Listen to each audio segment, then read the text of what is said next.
이 시간은 저와 여러분들이 사사기 15장 14절에서 20절까지의 말씀을 가지고 에나골의 은혜라는 제목으로 은혜를 나누고자 하는데요. 우리가 오늘 본 이 사사기 말씀은 많이 들은 말씀입니다. 그렇지만 이 사사기의 말씀은 우리가 결코 이제 유쾌하게 받아들이지는 않고 유쾌하게 읽을 수는 없는 말씀이죠. 왜냐하면 이 사사기가 처음 시작할 때 내용들이 보면 이스라엘 백성들이 땅을 분배하면서 하나님의 말씀에 순종하는 모습보다는 하나님의 말씀에 순종하지 못하는 모습들이 보여지고, 맨 마지막에 사사기를 어떻게 끝내냐면 그때 이스라엘이 왕이 없으므로 사람이 각기 자기의 소견에 옳은 대로 행하더라 라는 말씀으로 끝나기 때문에 우리가 이 말씀을 보면 참 안 좋은 마음이 드는 것이 사실입니다. 그렇지만 분명한 것은 이 사사기는 아무리 암흑기라 할지라도, 사람들이 자기의 소견에 옳은 대로 행할지라도 하나님께, 그리고 하나님의 은혜, 이 사사기 시대에도 끊이지 않고 흘러감을 우리에게 보여주는 은혜의 말씀이라는 것을 기억하시기 바랍니다. 우리가 사사의 역할만 보아도 알 수 있습니다. 사사는 원수에게 백성을 구원하는 자는 사명을 받는 동시에 경건한 삶을 살게 하는 격려자로 부름을 받았습니다. 비록 하나님의 말씀에 불순종하고 있지만, 자기 마음대로 사는 이들이지만, 하나님은 이스라엘을 하나님의 백성으로 구원하시기를 원하셨고, 다시 하나님의 말씀에 순종하는 백성으로 격려하며 은혜를 베푸시며 인내하고 계시는 것을 사사기에서 우리에게 알려주고 있는 말씀입니다.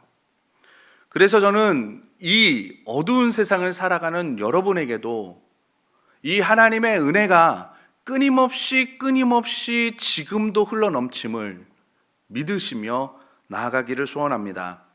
오늘 본문 배경은 사사 삼손이 딥나 여인에게 반해서 딥나 여인과 결혼하면서 벌어지는 그런 사건입니다. 그러니까 삼손이 화가 나서 블레셋 사람들의 그 밭을 다 태워버리니까 블레셋 사람이 삼손을 잡아 죽이려고 합니다.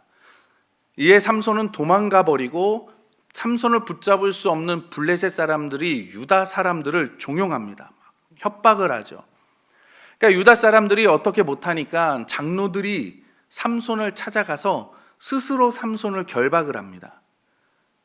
그리고 그들을 블레셋 사람들에게 데려오는 그 과정이 바로 오늘 말씀인 거죠. 그렇게 유다 장로들의 손에 이끌려서 레이에 이르른 삼손이, 그 삼손에게 여호와의 영이 임하니까 밧줄이 끊어지고 나귀 턱뼈로 블레셋 사람 1000명을 죽이게 됩니다. 그리고 목이 말라서 그 자리에 하나님께 부르짖으니까 하나님께서 그 부르짖음을 들어주시고 우묵한 곳을 터뜨려 샘물을 쏟아내 주십니다. 그리고 삼손이 그 물을 마시고 다시 힘을 얻죠. 이것이 바로 오늘 말씀, 그리고 그 샘이 엔학 고레입니다. 여러분, 신앙이라는 것은 한순간이 아니라 과정이라고 볼 수 있습니다. 순간순간 삶을 살아오는 과정이고, 그 과정 가운데 우리가 어떤 반응을 하느냐, 그것이 신앙이라는 겁니다. 그래서 언제나 주 안에서 승리하는 우리가 인생을 살기 위해서, 그리고 우리가 이 에나골의 은혜를 어떻게 하면 유지할 수 있는가, 그것을 오늘 본문에서 살펴보고자 합니다. 첫 번째는 성령 충만으로 승리합니다. 사람들은 세상의 방법이 최고인 줄 압니다. 그래서 말씀은 뒤로 하고 세상의 방법으로, 세상의 것으로 채워가려고 많은 노력을 하고 있습니다. 그러나 믿음의 사람들이 세상의 방법으로, 세상으로 싸우면 절대 이길 수 없습니다. 오히려 지게 되어 있습니다. 그럼 우리는 어떻게 해야 합니까? 고린도후서 4장 7절 말씀이 우리에게 그것을 말씀해주고 있습니다. 우리가 이 보배를 질그릇에 가졌으니 이는 심히 큰 능력은 하나님께 있고 우리에게 있지 아니함을 알게 하려 함이라. 아멘. 여러분, 성경은 우리 자신이 질그릇이라고 이야기하고 있습니다. 나는 능력이 많은 사람이고 나는 힘이 센 사람이고 나는 무엇이든 할 수 있는 사람이 아니라 나는 작은 충격에도 깨어질 수밖에 없는 그런 연약한 그릇이라고 성경은 우리에게 말씀하고 있습니다. 그래서 우리에게 능력이 있는 것이 아니라 능력의 원천은 전능하신 하나님에 있다. 성경은 우리에게 말씀해주고 있죠. 그렇기 때문에 우리가 모든 능력과 나의 모든 권세가 나에게 있는 것이 아니라 주님께 있다는 것을 우리가 순간순간마다 잊지 않고 살아가야 됩니다.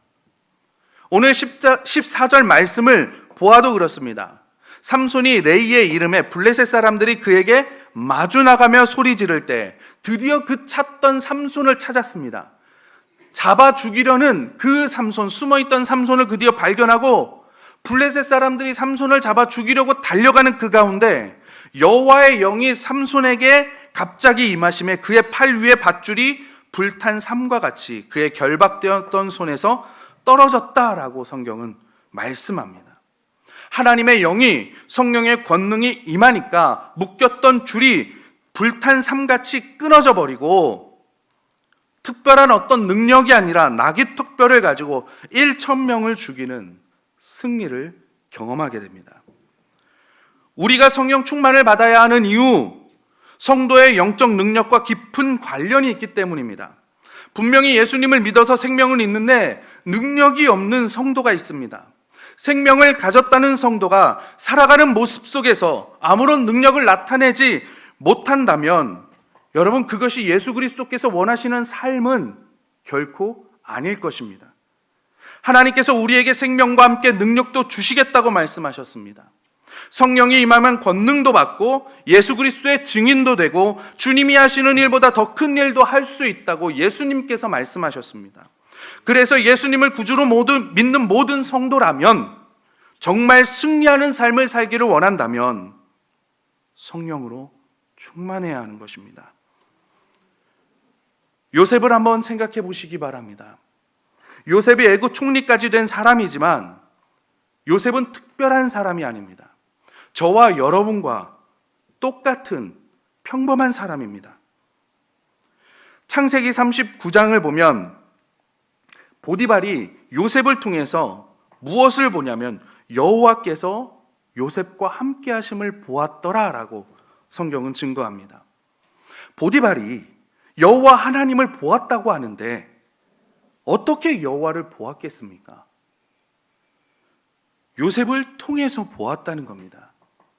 그런데 요셉의 삶을 보면 요셉이 막 능력을 행하고 귀신을 쫓아내고 병든 자를 치유하고 죽은 자를 살리고 그런 능력을 행했습니까? 아닙니다. 그냥 평범하게 살았던 사람입니다. 그런데 보디발은 요셉이 어려서 종으로 사서 노예로 부린 사람입니다. 그래서 요셉이 어떤 사람인지, 요셉에게 어떤 능력이 있는지, 요셉의 성품이 어떤지 보디발은 알았습니다. 그런데 요셉에게 일을 맡겨볼 때마다 보디발은 놀라는 겁니다. 다른 종들에게 맡겼던 것과 요셉에게 맡겼던 것에는 확연한 차이가 나타났습니다. 능력이 많은 사람은 아닌데, 막 능력을 행하는 사람은 아닌데, 평범한 유대인 노예 소년인데 도무지 할 수 없는 일들을 감당해내는 것을 보게 됩니다. 그래서 보디발은 깨달은 겁니다. 아, 하나님이 요셉과 함께하고 계시는구나. 요셉이 자신의 능력으로 하는 것이 아니라 하나님의 능력으로 모든 일들을 감당하고 있구나. 여러분, 그러지 않으면 이 성경 구절은 어떻게 설명이 되어지지 않습니다. 저와 여러분은 어쩌면 나는 보잘것없는 사람이야, 조금만 두려운 일이 생겨도 움츠러드는 그런 분들이 계십니다. 아니면 저처럼 이렇게 많은 사람들 앞에 섰을 때에는 많이 긴장하는 분들도 계실 겁니다. 아니면 조금만 칭찬하면 그 마음이 풀어지고 우쭐하는 사람이 있는 반면에 누가 조금만 뭐라고 하면 화가 나서 분노하는 사람도 있을 것입니다. 그렇기 때문에 우리가 성령 충만을 받아야 됩니다. 예수님과 함께 먹고 자고 살았던 제자들도 여러분 성령을 받기 전에는 모두 도망간 사람들입니다. 그러나 그들에게 성령이 임하니까 담대히 죽음도 두려워하지 않고 복음을 증거할 수 있는 사람이 되어집니다. 당연히 우리도 그 어떤 것보다 성령 충만을 받아야 주의 일을 감당할 수 있는 것입니다. 여러분 지금 어렵다고 이야기를 많이 합니다. 힘들다고 이야기를 많이 합니다. 또 어려운 곳에 계신 분도 계실 겁니다. 라맛 레히 그곳에 계신 분도 계실 겁니다. 블레셋 사람들이 나를 잡아 죽이려고 달려오는 듯이 그 자리에 삼손처럼 있는 분도 계실 것이고, 어쩌면 메마른 땅에 마실 물이 없어서 죽을 것 같은 갈증을 느끼시는 분도 계실 겁니다. 코로나로 많은 교회들이 힘들다고 또한 이야기를 합니다. 여러분 이럴 때 우리가 무엇을 해야 되겠습니까? 바로 성령 충만입니다.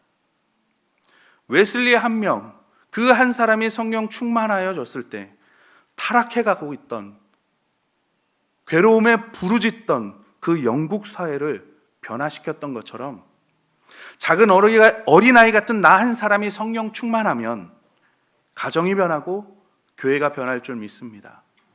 작은 어린아이 같은 우리 영도 교회가 성령 충만하면 이 나라, 이 민족이 변할 줄 믿습니다. 두 번째로 기도와 예배를 통해 충만함을 받는다는 사실입니다. 성경의 많은 곳에서는 성령의 임재, 성령의 충만은 기도의 자리, 예배의 자리에서 이루어졌습니다. 여러분 삼손은 지금 승리했던 그 자리에서 동시에 갈증을 느껴 하나님께 무엇을 하냐면 부르짖습니다. 낙의 턱뼈로 청명을 죽이는 그 능력의 삼손이 도저히 불가능할 것을, 아무도 못할 것 같은 일들을 이루었던 그 삼손이 지쳐서 무엇을 하냐면 하나님께 부르짖으니까 하나님께서 들으시고 그곳에 샘을 내주셨습니다. 신약교회인 사도행전 4장에서 성전 미문에서 앉은 앉은뱅이를 일으킨 그 사건을 기억하실 겁니다. 그 사건 때문에, 그리고 베드로와 요한이 솔로몬 행각에서 복음을 증거하는 것 때문에 그들이 공회에 잡혀서 옥에 투옥이 됩니다. 그리고 유대 지도자들로부터 신문을 받습니다. 그리고 유대 지도자들은 그들에게 복음을 증거하지 마라, 예수 그리스도를 증거하지 마라, 그리고 압박을 주고 그들을 돌려보냅니다. 다시 신약 공동체로 돌아온 베드로와 요한, 그것을 공동체와 함께 나눕니다. 그리고 성도들과 함께 한 마음으로 하나님 앞에 기도를 하고, 그 기도가 마치자 모인 곳이 진동하고 무리가 다 성령이 충만하여져서 무엇을 하냐면 담대히 하나님의 말씀을 증거하기 시작을 합니다. 여러분 기도할 때 성령님이 임재하시는 겁니다. 또 사도행전 13장은 복음 전파의 굉장한 중요한 장인데, 이전까지는 13장 이전까지는 예루살렘 교회가 복음 전파의 중심지였습니다. 그러나 13장을 기점으로 해서 복음 전파의 중심지는 어디가 되냐면 안디옥 교회가 됩니다. 막 안디옥 교회에서 부흥이 일어나니까 무슨 일이 일어나냐면 이제 복음 전할 사람들이 필요하게 됩니다. 그리고 그 사람들을 세우는 것이 안디옥 교회의 큰 숙제입니다. 이방에 전도할 사람들을 세워야 되는데 누구를 세울까? 그럴 때 안디옥 교회 지도자들이 모여서 무엇을 하냐면 13장 2절에 이렇게 말씀합니다. 주를 섬겨 금식할 때 성령이 이르시되 내가 불러 시키는 일을 위하여 바나바와 사울을 따로 세우라 하시니. 아멘. 여기서 주를 섬겨라는 이 말은 뭐냐면, 섬겨라는 말은 예배 때 사용되어진 단어입니다. 그러니까 주를 섬겨 뭐 하냐면 그들이 지도자들이 모여서 하나님 앞에 예배하고 하나님을 섬기고 하나님께 기도하고 나아갈 때 성령님이 그들에게 말씀하시고 누구를 세우냐면 바나바와 사울, 우리가 알고 있는 위대한 사도 바울이 세워지게 되는 겁니다. 여러분, 주를 예배할 때 성령 충만의 역사가 나타나는 것입니다. 기도에 힘쓰시기를 바랍니다. 예배에 힘쓰시기를 바랍니다. 하나님의 영이 삼손에게 임했을 때 블레셋 사람 청명과 싸울 수 이길 수 있었던 그 능력이 삼손에게 있었던 것처럼 저와 여러분도 성령 충만하여질 때 세상 속에서 불가능을 가능케 하는 능력의 사람이 될 줄 믿습니다. 또한 삼손이 부르짖듯 신약 시대에 교회들이 모여서 기도하고 예배할 때 성령의 임재가 있었듯이 저와 여러분들이 주 예수 그리스도의 이름으로 모여 기도할 때, 예수 그리스도의 이름으로 모여 예배할 때 성령의 임재가 있음을 믿고 우리가 힘써 성령 충만함을 받아 승리하는 삶을 사는 저와 여러분들이 되시기를 바랍니다. 세 번째로, 그럼 계속적인 에나꼬레의 은혜를 누리기 위해서 우리의 마음을 지켜야 합니다. 잠언 4장의 모든 지킬 만한 것 중에 더욱 내 마음을 지키라. 생명의 근원이 이에서 남이라. 성경은 우리에게 말씀합니다. 우리는 성령 충만하면 하나님께서 주시는 것으로만 생각을 합니다. 맞습니다. 성령 충만함은 하나님께서 하시는 것입니다. 그렇지만 성령 충만은 우리 하기 나름입니다. 하나님께서는 모든 그리스도인들에게 성령 충만을 주시기를 원하십니다. 그런데 왜 성령 충만한 사람과 성령 충만하지 못한 사람이 나뉩니까? 누구에게는 주고 누구에게는 주지 않아서 그렇습니까? 아닙니다. 하나님께서는 모든 이들에게 주십니다. 에베소서 5장 18절을 보면 술 취하지 말라, 이는 방탕한 것이니 성령 충만을 받으라 말씀하십니다. 그러니까 성령 충만하고 이상하게 술 취하는 거하고 하나님께서 비교를 하시는 겁니다. 술은 사람을 취하게 합니다. 술은 기분도 바꾸고 행동도 바꾸고 결국에는 방탕하게 만듭니다. 술이 사람을 변화시키는 것이죠. 우리 주변에도 그런 사람들을 많이 볼 수 있지 않습니까? 술이 사람을 취하게 할 수 있습니다. 그러나 술을 마시지 않는 사람을 취하게 할 수는 없습니다. 술을 마시지 않으면 술이 내 옆에 있어도 취하지 않는다라는 겁니다. 성령의 충만도 이와 같다라는 겁니다. 성령의 충만함은 전적으로 하나님의 역사입니다. 성령님은 우리 삶을 찬송과 감사와 순종의 삶으로 변화시킵니다. 그러나 성령님은 인격적인 분이시기 때문에 우리가 성령님을 받아들이고 순종해야 그렇게 되는 겁니다. 마치 물이 떨어지는 곳에 컵을 엎어놓으면 아무리 노력해도 그 컵 안에 물을 받을 수 없습니다. 우리가 할 것은 컵을 반드시 놓고 받는 것입니다.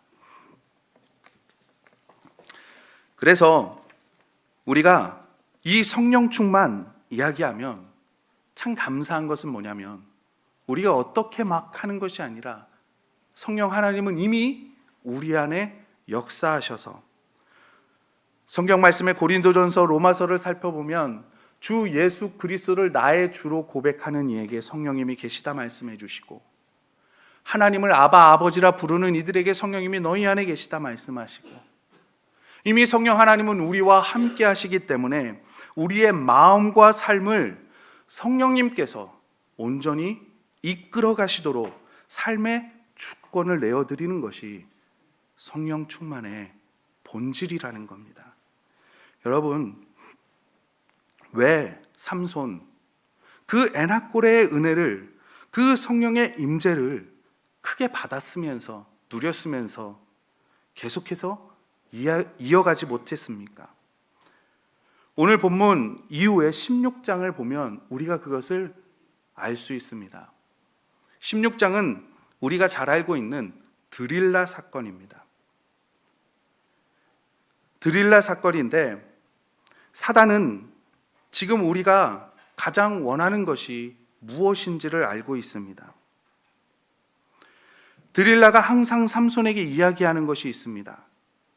드릴라가 삼손에게 이르되 당신의 마음이 내게 있지 아니하면서 당신이 어찌 나를 사랑한다 하느냐. 삼손이 드릴라를 사랑했습니다. 그런 삼손에게 드리려는 무엇을 요구하냐면 내 마음을 나에게 줘. 너 나 사랑해? 너 진짜 사랑해? 그러면 네 마음을 나에게 주지 않을래?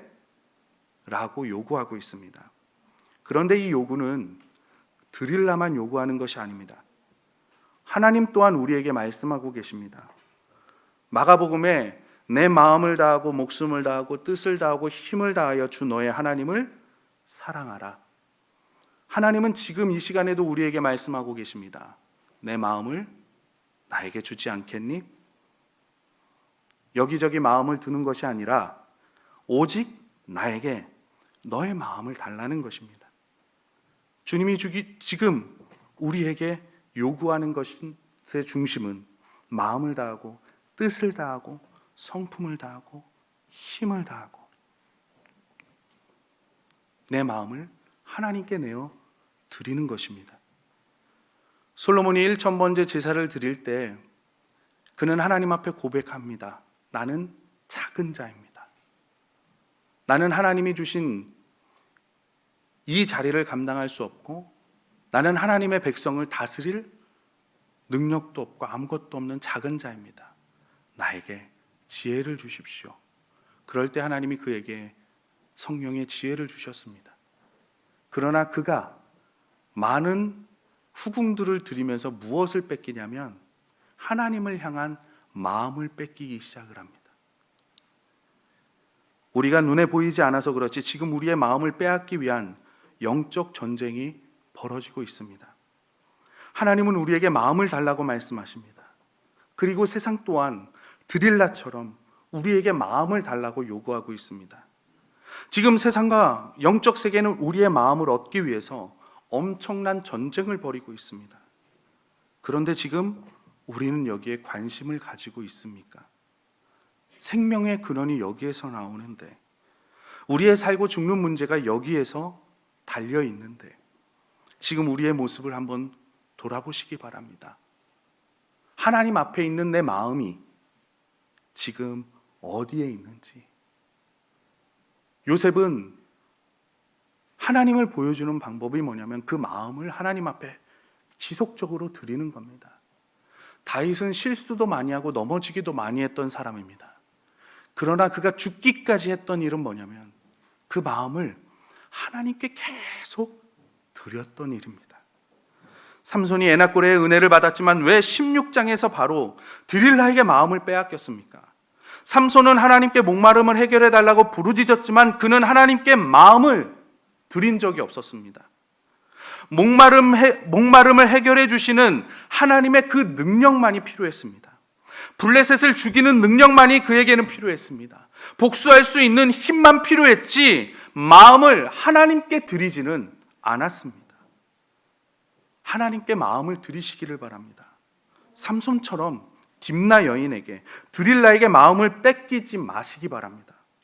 드릴라에게 마음을 뺏긴 그 삼손 결국에는 머리를 깎이고 두 눈도 뽑히고 블레셋 사람들을 위해서 하나님을 위하여 살아야 하는 그 삼손이 이스라엘 백성들을 구원하기 위해서 사사로 부름받은 그 삼손이 이제는 블레셋 사람들, 세상 사람들의 놀림감이 될 수밖에 없었던 것입니다.